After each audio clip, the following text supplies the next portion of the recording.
আমন্ত্রণ জানাচ্ছি প্রিয় দর্শক, মানচিত্রের নিয়মিত আয়োজন কথোপকথন। গতকাল অর্থাৎ মঙ্গলবার দিবাগত রাতে ঢাকার বারিধারা ডিওএইচএস এর নিজের বাসা থেকে গ্রেপ্তার হয়েছেন 2007 সালে যে 111 এর অন্যতম কুশীলব lieutenant general retired Masud Uddin Chowdhury. এতদিন পরে এসে হঠাৎ তার গ্রেপ্তার হওয়ার কারণ কি? এটা কি 111 এর প্রতিশোধ? একদিকে 111 এর প্রতিশোধের কথা যখন আলোচনা হচ্ছে, তখন সারা দেশ জুড়ে নানা ধরনের নৈরাজ্য, তেল নিয়ে মহা কেলেঙ্কারি ঘটছে বিভিন্ন জায়গায়, পাম্পে পাম্পে। আজকে এই বিষয়গুলো নিয়ে আলাপ করব, জানতে চাই কেমন আছে বাংলাদেশ। আসসালামু আলাইকুম এবং আদাব। 111 এর অন্যতম কুশীলব lieutenant general retired Masud Uddin Chowdhury প্রচন্ড দাপট ছিল সেই 111 এর সরকারে। তিনি কে কোথায় দুর্নীতি করলো, ব্যবসায়ীদের দুর্নীতি, এসব খুঁজে বেড়াতেন এবং অনেককে গ্রেপ্তার করেছিলেন। সেই দাপটে মাসুদ উদ্দিন চৌধুরী বয়সও হয়েছে এখন তার 70 পেরিয়ে গেছে। তো সেই অবস্থায় তিনি গতকাল রাতে গ্রেপ্তার হয়েছেন। তার এই গ্রেপ্তার নিয়েই আসলে সামাজিক যোগাযোগ মাধ্যম এবং দেশব্যাপী আলোচনা চলছে। কে এই মাসুদ উদ্দিন চৌধুরী? 1975 সালের মে মাসে তিনি রক্ষী বাহিনীর অফিসার হিসেবে জয়েন করেছিলেন।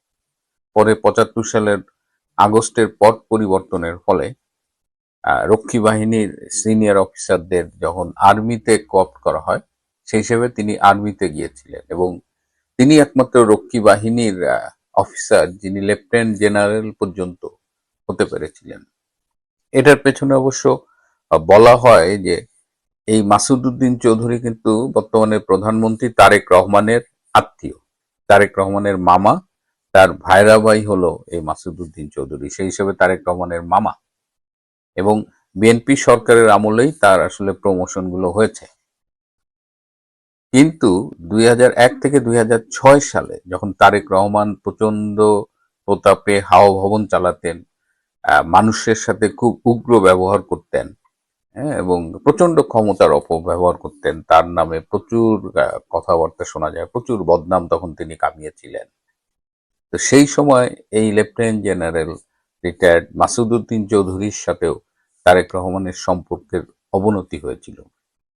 তো এই ব্যক্তিগত সম্পর্কের অবনতি, এসব কারণেও ধারণা করা হয় যে 111 এর সরকারের সময় তারেক রহমানকে গ্রেপ্তার করা হয়েছিল এবং তারেক রহমান 1 বছরের বেশি সময় জেলে ছিলেন। সেই সময় অনেক নেতা গ্রেপ্তার হয়েছিলেন, তারা 1 বছরের বেশি জেলে ছিলেন। কিন্তু তারেক রহমানের স্পেশালিটি হলো যে তাকে বন্দী অবস্থায় চরমভাবে নির্যাতন করা হয়েছিল। সেই নির্যাতনের সাথে এই মাসুদ উদ্দিন চৌধুরী জড়িত কিনা, এটা নিয়েও একটা আলাপ আছে। এখন মাসুদ উদ্দিন চৌধুরীকে কেন গ্রেপ্তার করা হলো? তাকে গ্রেপ্তারের পেছনে ডিবির প্রধান বলেছেন যে কমপক্ষে তার বিরুদ্ধে 5টা মামলা আছে। তিনি আদম পাচারের সিন্ডিকেটের সাথে জড়িত, সেখানে 9-6 করেছেন। তিনি নাকি কিছু খুনের মামলার সাথেও জড়িত। 2024 জুলাই আগস্টের যে হত্যাকাণ্ডগুলো হয়েছে, যেখানে ঢালাও ভাবে আসামি করা হয়েছে, সেখানে তার নামও আছে। এছাড়া তার আয়ের সাথে সঙ্গতিপূর্ণ নয় এমন অনেক অবৈধ সম্পত্তির মালিক বলেও শোনা যাচ্ছে। অর্থাৎ যে কাউকে ফাঁসানোর জন্য যে কমন মামলাগুলো হয়, সেই মামলাগুলোই তার বিরুদ্ধে হয়েছে। এখন তাকে আদালতে আনা হবে, রিমান্ডে নেওয়া হবে কিনা, এই বিষয়গুলো নিয়েই এখন আলোচনা হচ্ছে। কিন্তু তারেক রহমান যে বলেছিলেন দেশে ফিরে যে তিনি বা প্রধানমন্ত্রী হয়ে তিনি প্রতিহিংসার রাজনীতি করতে চান না, তিনি ইনক্লুসিভ একটা সমাজ ব্যবস্থার কথা ভাবছেন। কিন্তু আসলেই কি তিনি প্রতিহিংসার বাইরে উঠতে পেরেছেন কিনা? তারেক রহমানের আচরণ, যারা তাকে 2001 থেকে 2006 পর্যন্ত দেখেছেন, তারা নিশ্চয়ই স্বীকার করবেন যে তার কথাবার্তা আচরণে একটা পরিবর্তন এসেছে। হ্যাঁ, সে আগের মতো সেই অ্যাগ্রেসিভনেসটা নাই। ভদ্রভাবে কথা বলছেন। অনেকে বলছেন যে 17 বছর বিলেতে থাকার কারণে তার মধ্যে একটা পরিবর্তন এসেছে। তার বাহ্যিক পরিবর্তনের পাশাপাশি তার কি আসলেই ভেতরে পরিবর্তন হয়েছে? একজন আমাকে বলেছিলেন যে আমি বলছিলাম যে একটা মানুষ ক্ষমতা নিয়েছে, তাকে আমরা একটু অবজার্ভ করি, তাকে সময় দেন, আপনারা এত অস্থির হচ্ছেন কেন, এখনই এত সমালোচনা করার কি দরকার, ক্ষমতা তো নিয়েছে 1 মাস হলো কেবল। তিনি আমাকে বলেছিলেন যে দেখবেন 6 মাসের মধ্যেই আপনারা তারেক রহমানের আসল চেহারা দেখতে পারবেন, তার যে বর্তমানে মুখোশটা দেখতেন সেই মুখোশটা তখন থাকবে না, তখন আপনারা আসল সেই নিষ্ঠুর তারেক রহমানকে দেখতে পারবেন। তো আমি বলেছি এটা 6 মাসের আগে আমি এটা নিয়ে কোনো মন্তব্য করব না, যেহেতু আপনি 6 মাস সময় দিয়েছেন। তিনি আমাকে খুব সম্প্রতি ফোন করে বললেন যে ভাই 6 মাস লাগবে না, ভালো করে খেয়াল করবেন তারেক রহমানের মুখোশ কিন্তু ধীরে ধীরে সরে যাচ্ছে। তো তারই একটা নিদর্শন এই মাসুদউদ্দিন চৌধুরীর ব্যাপারে আমরা দেখতে পাচ্ছি। মাসুদউদ্দিন চৌধুরী তো জানতেন যে 111-এ তার একটা ভূমিকা ছিল এবং তারেক রহমানের রোষানলে তিনি পড়তে পারেন, কিন্তু তারপরেও তিনি কেন মানে নিজের বাড়িতেই ছিলেন, কেন তিনি আত্মগোপনে যাননি, বা কারা তাকে ভরসা দিয়েছিলেন যে কিছু হবে না, আপনি আপনার মতো থাকেন। শোনা যায় যে সাবেক সেনাপ্রধান যে ইকবাল করিম ভূঁইয়া এবং আরো এরা কয়েকজন মিলে তারাই মাসুদউদ্দিন চৌধুরীকে বলেছিলেন, যে আশ্বাস দিয়েছিলেন থাকেন, কিন্তু সেই আশ্বাস তো কাজ করলো না। এখন কেবলমাত্র মাসুদউদ্দিন চৌধুরী একাই গ্রেপ্তার হয়েছে নাকি আরো আরো অনেকেই গ্রেপ্তার হবেন, সেটা নিয়েও এখন কিন্তু আলোচনা শুরু হয়েছে। মাসুদউদ্দিন চৌধুরী গ্রেপ্তার হলেন এটা কি প্রতিশোধ নেবার জন্য কিনা, সেটা নিয়ে যখন আলোচনা হচ্ছে তখন আমরা বাংলাদেশের কয়েকটা ঘটনায় যে ঈদের পরে জাস্ট গত 2-1 দিনের মধ্যে যে ঘটনাগুলো পেয়েছি খুবই অ্যালার্মিং। মানে একদিকে বিএনপি যুবদল ছাত্রদলের চাঁদাবাজি চলছে, নারায়ণগঞ্জে একজনের কাছে 50 লাখ টাকা চাঁদা চাওয়া হয়েছে, তিনি 50 লাখ টাকা দিতে রাজি না হয় তার দালানটা একেবারে বিল্ডিং, ইটের বিল্ডিং, সেটাকে একদম পিটিয়ে মানে একদম ভেঙে ফেলা হয়েছে। মানে আমি তো এটা ভাবতেই পারি না যে একটা স্বাধীন দেশে কিছু দুর্বৃত্ত এসে একজনের বাড়ি হাতুড়ি শাবল দিয়ে একদম ভেঙে ফেলেছে, তার অপরাধ সে চাঁদা দিতে রাজি হয়নি। This is BNP. অনেকগুলো তেলের পাম্পেতে খবর পেলাম সেখানে গ্রাহকদের সাথে সংঘর্ষ হয়েছে। বাগেরহাটে যুব দলের এক নেতা 5 লাখ টাকা পেট্রোল পাম্প থেকে লুট করেছে, পরে তাকে গ্রেপ্তার করা হয়েছে।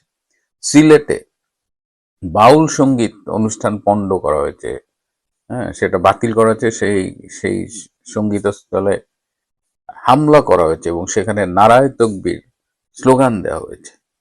আরো অনেকগুলো আপনার সামনে এই যে কুষ্টিয়ায় বিএনপি নেতার ডাকাতি করতে গিয়ে মানুষের হাতে ধরা পড়েছে, তার হাতে রামদা ছিল, সে অনেকে কুপিয়েছে, আহত করেছে। খাল খনন নিয়ে বিএনপির বিভিন্ন জায়গায় বিএনপির দুই গ্রুপের মধ্যে সংঘর্ষ হচ্ছে, সারা দেশব্যাপী বিভিন্ন জায়গায় বিএনপির নিজেদের মধ্যেও কিন্তু এই সংঘর্ষগুলো চলছে। তাহলে এই যে এই যে ঘটনাগুলো, যে রিপোর্টগুলো, এটা এটা আমি জাস্ট বললাম কয়েকটা, এটা একটা দীর্ঘ তালিকা আছে। তাহলে কেমন আছে বাংলাদেশ? আমরা না নতুন বাংলাদেশের স্বপ্ন দেখলাম, ইনুস বিশাল সংস্কারের পথে বাংলাদেশকে তুলে দিয়ে গেল, কিন্তু কোন বাংলাদেশকে আমরা দেখছি? ক্যান্টনমেন্টের একজন খুব প্রভাবশালী সেনা কর্মকর্তার সূত্রে আমি জানতে পেরেছি যে তারা অলরেডি বলা শুরু করেছেন যে তারেক রহমান দেশটা ঠিকমতো চালাতে পারছেন না। আরো যেটা গুরুত্বপূর্ণ বলা হচ্ছে যে সারা দেশের দলের উপর তারেক রহমানের তেমন কোনো হোল্ড নেই, নিয়ন্ত্রণ নেই। এটা কিন্তু খুব অ্যালার্মিং। তারেক রহমান যতই আপাতত দৃষ্টিতে তার আচরণ, কথাবার্তা, চালচলন বদলাক, তার দল কিন্তু বদলায়নি এবং সেই দলটার উপরে তার সারা দেশব্যাপী কোনো নিয়ন্ত্রণ নেই। এদিকে সারা পৃথিবীর যে অর্থনৈতিক একটা সংকট শুরু হয়েছে তেলকে নিয়ে, জ্বালানি মন্ত্রী বলছে তেল নিয়ে প্যানিক হওয়ার কিছু নেই, পর্যাপ্ত তেল আছে, কিন্তু মানুষজন গ্রাহক তেল পাচ্ছে না। আজকে যারা এই যে রাইড শেয়ারিং করেন বা উবার পাঠাও এসব চালান, তাদের বিশাল মিছিল হয়েছে তেলের দাবিতে, কারণ এতে সরাসরি তাদের পেটে লাথি পড়ছে। আর সাধারণ মানুষ যারা বাইক চালায় এদের তো আরো ক্রাইসিস। সরকার যা বলছে মাঠের রিপোর্ট তা সমর্থন করছে না। বা সব মিলিয়ে একটা মানে অনেকগুলো সংকট ঘনীভূত হয়ে আসছে। এবং এর আগেও আমরা দেখেছি যে ইউক্রেন রাশিয়ার যুদ্ধের সময়ও কিন্তু এরকম তেলের একটা ক্রাইসিস হয়েছিল, তখন ব্যারেল $140 উঠে গিয়েছিল, এখনো 140 ওঠে নাই, বাড়তেছে। সেই সময় কিন্তু তেলের দাম বাড়লেও শেখ হাসিনা কিন্তু তেলের সরবরাহটা নিশ্চিত করেছিল, এরকম পাম্পে পাম্পে হাহাকার দেখা যায়নি। কিন্তু এবার এই সরকার এই সংকট কিভাবে ম্যানেজ করবে এখন পর্যন্ত তো আমরা তেমন কিছু দেখতে পাচ্ছি না। আর ইউনূস তো সে দিন আনি দিন খাই, লোন করছে ঘি খাইছে, লোন করছে ঘি খাইছে, লোকজনের বেতন দিছে। এই যে জ্বালানি নিরাপত্তা 1 বছর 2 বছর আগামীতে কি হবে এগুলো নিয়ে তো তার কোনো ভাবনা ছিল না।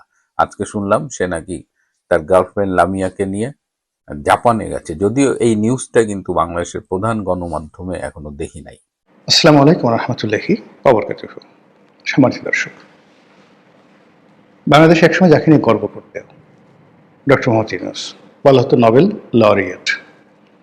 অনেকে বোঝেন না যে নোবেল লরিয়েট জিনিসটা কি, বা অনেকে আমাদের বাংলাদেশে এখনো পর্যন্ত নোবেল যে পুরস্কার, এই পুরস্কারটা কি, এটার ওজন কি, আকৃতি কি, এটা পেলে কি হয়, এটা এখনো আমাদের দেশের অর্ধেক মানুষ একেবারে বুঝেই না যে আলফ্রেড নোবেল নামক একজন বিজ্ঞানী ছিলেন। তিনি তার জীবনের সমস্ত অর্থ একটা পুরস্কার প্রদানের জন্য দান করে গেছেন। পৃথিবীতে যারা ভালো কাজ করবে বিভিন্ন সেক্টরে, চিকিৎসা, বিজ্ঞান, ফিজিক্স, তারপরে বিশ্ব শান্তি ইত্যাদি ইত্যাদি অনেক বিষয়, এমনকি কবিতা বা সাহিত্যে, তাদেরকে পুরস্কার দেওয়া হবে। এবং পুরস্কার মানে কি, যেন তেন পুরস্কার নয়। বাংলাদেশি টাকায় এখন বছরে প্রায় একজন মানুষকে যে পুরস্কার দেওয়া হয় সে পুরস্কারের মূল্যবান প্রায় 20-25 কোটি টাকা এরকম হবে, বা তারও বেশি, আমি ঠিক জানি না একজাক্টলি। আগে জানতাম কিন্তু এই মুহূর্তে মনে আসছে না।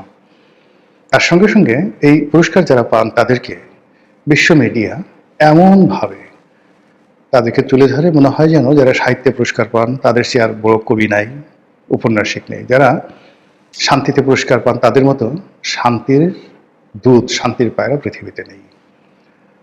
কিন্তু এর মধ্যে যে রাজনীতি আছে, এর মধ্যে যে কুচক্র আছে, এবং এর মধ্যে যে পশ্চিমাদের যে সাম্রাজ্যবাদী হায়না সুলভ মনোভাব আছে, এটা আমরা মায়ানমারে দেখেছি, ভেনেজুয়েলাতে দেখেছি, আর এখন অনেকে বলাবলি করছে বাংলাদেশ তার চেয়েও বিপদ এবং বিপত্তিতে পড়ে গেছে।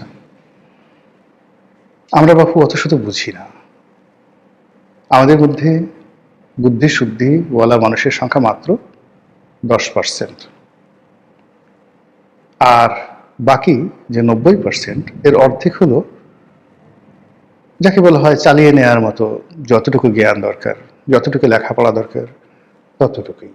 একজন লোক MA পাশ করেছেন জগন্নাথ বিশ্ববিদ্যালয় থেকে, এটা 86 সনের ঘটনা আমার মনে পড়ে, 1986। তো তিনি সম্পর্কে আমার আত্মীয় হন। একদিন দেখি যে তিনি আসছেন আমার কাছে, তো বললো যে ভাই আজকে একটা দুঃসংবাদ আছে, একটা চাকরির জন্য গিয়েছিলাম, তো চাকরি থেকে বললো যে ইংরেজিতে একটা অ্যাপ্লিকেশন লিখো। তো আর কিছু বলেনি। তো সেটা উত্তরে সে বলছে যে আমি এটা লিখতে পারবো না। বলে কেন? বলে যে স্যার 9-10-এ এটা মুখস্থ করেছিলাম, এখন ভুলে গেছি, এটা কিভাবে লিখতে হবে জানি না। তো চিন্তা করুন 70-এর দশক 80-এর দশকে জগন্নাথ বিশ্ববিদ্যালয় যেটি এখন, সেখান থেকে MA পাশ করা মধ্যম মানের একজন ভালো ছাত্র, সে MA পাশ করার পরও ইংরেজিতে নির্ভুলভাবে একটা সে দরখাস্ত লিখবে, এই বিদ্যা বুদ্ধি তার ছিল না। দ্বিতীয়ত সে যে পারে না এটা নিয়ে তার কোনো অনুশোচনা ছিল না। এবং তৃতীয়ত সে যে পারে না সেই কথাটা সত্যভাবে বলার শক্তি সামর্থ্য তার ছিল। এই হলো আমাদের আবহমান বাংলার বেশিরভাগ মানুষের চরিত্র। এত ঝামেলা ঠামেলা বুঝে না।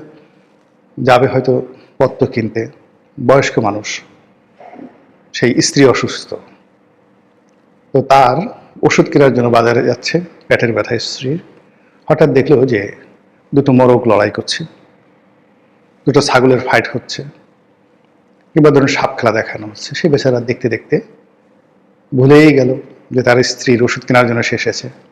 অনেকক্ষণ দেখলো, দেখার পরে সে যখন তার সম্বিত ফিরে পেলেন তখন দেখলেন যে দোকানপাট বন্ধ হয়ে গেছে। এইরকম আমাদের এই বাংলায় যে কত আলো খোলা মানুষ আছে, কত বেহিসাবি মানুষ আছে, সেই বেহিসাবি মানুষদেরকে নিয়ে কত সুন্দরভাবে ব্যবসা করা যায়, কত সুন্দরভাবে সুদের একটা পসরা সাজানো যায়, কত সুন্দর সৌধ তৈরি করা যায়। গরিব মানুষের শ্রম, ঘাম, বিশ্বাস এবং ভালোবাসাকে পুঁজি করে এই পৃথিবীতে যদি কেউ সবচেয়ে বড় সফল মানুষ হয়ে থাকেন, তিনি হলেন ডক্টর মোহাম্মদ ইউনূস। তার গ্রামীণ ব্যাংক ভবনে যান, গ্রামীণ ফোন ভবনে যান, তার গ্রামীণ সেন্টারে যান, দেশে বিদেশে তার অর্থবৃত্ত দেখেন, গ্রামীণ ট্রাস্ট দেখেন, যা কিছু দেখেন সবই ওই গ্রামীণ ব্যাংকের যে কর্মকর্তা কর্মচারী এবং সাধারণ যারা গ্রামীণ ব্যাংকের সদস্য, তাদের ঘাম, শ্রম, মেধার ফল এবং ফসল। এই মানুষটিকে বাংলাদেশের সবার আগে চিনেছিলেন শেখ হাসিনা, আর এই মানুষটিকে চিনেছিলেন পশ্চিমা দুনিয়া। পশ্চিমা দুনিয়া বুঝেছিলেন যে একে লালন পালন করা দরকার, পশ্চিমা দুনিয়া বুঝেছিলেন যে একে বড় করা দরকার, একে ফুলানো ফাঁপানো দরকার এবং একে বাংলার সিংহাসনে বসানো দরকার। তো সেই যে তাকে নিয়ে যে পশ্চিমাদের আদিক্ষেতা, নোবেল পুরস্কারের অনেক আগের থেকে, তারপর পুরস্কার, তারপর নানা রকম কীর্তি কাহিনী, আমরা কেউ বুঝলাম না, আমরা কেউ টের পেলাম না। আমরা সবাই আবেগ আপ্লুত, আহা এত সুন্দর মানুষ হয়, কি আভিজাত্য, কি লালিত্য, কি শিক্ষা, কি দীক্ষা, কি সৌজন্যতা, কি ভদ্রতা, ও মাই গড। আমরা তাকে মানে ননির পুতুল করে মাথায় করে নাচলাম বহু বছর, কিন্তু একজন শেখ হাসিনা তাকে কি করে যেন চিনে ফেললেন। আমরা পুরো জাতি ঝাঁপিয়ে পড়লাম শেখ হাসিনার উপরে, ছি ছি ছি ছি। এইভাবে মানুষ বলে, এইভাবে একজন বিশ্বনন্দিত নোবেল লরিয়েট তাকে এভাবে কি অপমান করে? সে অবস্থায় শেখ হাসিনা গেলেন, ইউনূস এলেন বাংলার সিংহাসনে। আমরা আবার সেই স্বপ্ন দেখা শুরু করলাম। আমরা সেই যে আলো ভোলা মানুষ, আমরা সবকিছু ভুলে গেলাম। ভুলে গিয়ে আমরা ডক্টর মোহাম্মদ ইউনূস যেদিন মাথায় টুপি দিলেন, যেই দিন রোহিঙ্গাদের সঙ্গে ইফতার করতে গেলেন, আমরা আহ্লাদিত হলাম যে এবার একটি রোহিঙ্গা থাকবে না। 3 মাসের মাথায় দেখলাম আরো 3 লাখ রোহিঙ্গা নতুন করে বাংলাদেশে ঢুকলো। এরপরে দেখলাম সেই রোহিঙ্গারা বাংলাদেশে তাদের যে তৎপরতা শুরু করলো, যুদ্ধ লেগে যায় মায়ানমারের সাথে। আমরা দেখতে পেলাম সেই যুদ্ধময় পরিস্থিতিতে দাঁত বের করে বিদেশি শক্তিরা আমাদের কক্সবাজার, উখিয়া, টেকনাফ, সেন্ট মার্টিন, ওখান থেকে শুরু করে একেবারে চট্টগ্রাম, পার্বত্য চট্টগ্রাম, খাগড়াছড়ি, বান্দরবন, যে সকল এলাকা পার্বত্য চট্টগ্রামের অধীনে, সেগুলো পেরিয়ে একেবারে ফেনী নদীর তীর পর্যন্ত হায়নাদের নখ কিরবির কিরবির করে আক্রমণ করার চেষ্টা করল। আমরা শুনতে পেলাম চট্টগ্রাম বন্দর নিয়ে নানা রকম কথা। একটি টার্মিনাল সৌদি আরবকে দিয়ে দেওয়া হলো, সৌদি কোম্পানি, কিন্তু পতেঙ্গা টার্মিনাল যেটি। আর সবচেয়ে লাভজনক যে টার্মিনালগুলো আছে সেগুলোর মধ্যে অত্যাধুনিক টার্মিনালগুলোকে দুবাই ভিত্তিক আমেরিকান কোম্পানি ডিপি ওয়ার্ল্ডকে দিয়ে দেওয়া হলো চুক্তির মাধ্যমে। আমরা দেখতে পেলাম অনেকগুলো চুক্তি হলো। এক একটা চুক্তি 20,000, 30,000, 40,000, 50,000, কত টাকার আমরা বলতে পারি না। আমেরিকার সাথে গোপন চুক্তি, নন ডিসক্লোজার ক্লোজ, আমাদের শান্তির দূত করে ফেললেন। তিনি যাবেন তার ঠিক 3 দিন আগে, মানে নির্বাচনের 3 দিন আগে, 12ই ফেব্রুয়ারি তিনি ফেব্রুয়ারি মাসের 9 তারিখে এটি করলেন। মানে যেদিন নির্বাচন হবে সেদিন তো তার যাওয়াটা নির্ধারিত ছিল। তিনি জাতির উপর একটা নন ডিসক্লোজার একটা চুক্তি চাপিয়ে দিলেন। সেই চুক্তিকে তেল গ্যাস, সেই চুক্তির মধ্যে সামরিক সরঞ্জাম দিয়ে আমদানি, বাংলাদেশে মার্কিন মিলিটারি বেস কি এখানে স্থাপন করা হবে ইত্যাদি শর্তগুলো কি আছে।